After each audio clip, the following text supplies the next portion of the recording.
I'm in the business of creating disruptive strategies. That's what I do for a living, both as an artist as well as an entrepreneur, is look for ways, seek out ways to defamiliarize the ordinary, to create breakthrough pockets of opportunity. And one of the things that I did is about 7 years ago, I stopped selling all of my artwork. So I don't sell any of it anywhere. I don't make any of it available online.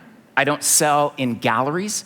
I don't ever do commissioned pieces, even for customers, clients, friends, or family, to see if there's a way that I could kind of disrupt or toy with those traditional laws of supply and demand. So I discontinued all supply to the marketplace, but continued to escalate or raise demand through various different performances that I would do for foundations or for charitable causes to see if I could change that notion of art from simply being a noun, something that hangs dormant in a museum, office, library, and disrupt it or morph it or encourage it into being an active verb, something that would have the potential to maybe lessen the suffering of the world. Well, one of the foundations that I was performing for in Los Angeles, that night I was doing a performance painting of Marilyn Monroe, and a young gal named Alicia Moore ended up outbidding everyone else to take home that particular painting, which wouldn't normally be that big of a deal,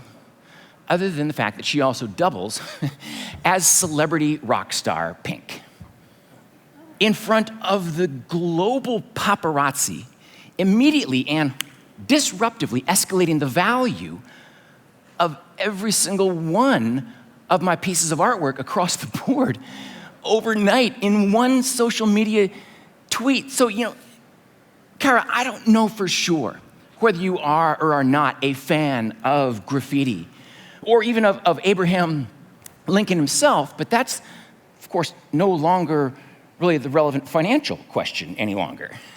The question now, as the sole owner of this particular asset for its life here in Vegas or its extended life on eBay,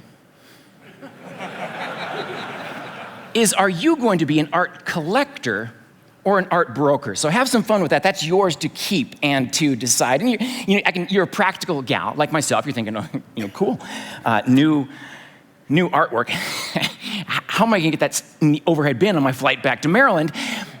And it's fine, I take that into consideration as well. I ship all of my paintings just in these old cardboard boxes. So I wanted to give you a vessel to ship that safely back home and to help yourself adapt to change very, very quickly, and to maybe even question that notion. At what point is one person's trash possibly another person's treasure? So yours to keep and help race it back home to Maryland. But sometimes it does pay to take a risk, to take ownership and to take action on an idea. Because if we were to follow the trail of breadcrumbs from virtually any unmet goal, any unmet expectation, it would almost always lead back to, in some way, shape, or form, that of fear. Fear of the unknown. I saw this acronym years ago. What does fear oftentimes represent?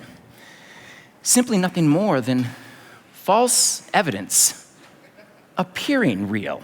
Anxiety, worry, concern, all those things which in so many cases we really don't have any business concerning ourselves with in the first place, yet we allow those fears to paralyze that creative thought process. Truly, more than anything else, in the future leadership of our country here in America, is fear is gonna cripple performance. So then what's a creative idea worth? What's the ROI on a truly disruptive strategy? What's it worth to even expand our own personal definition of risk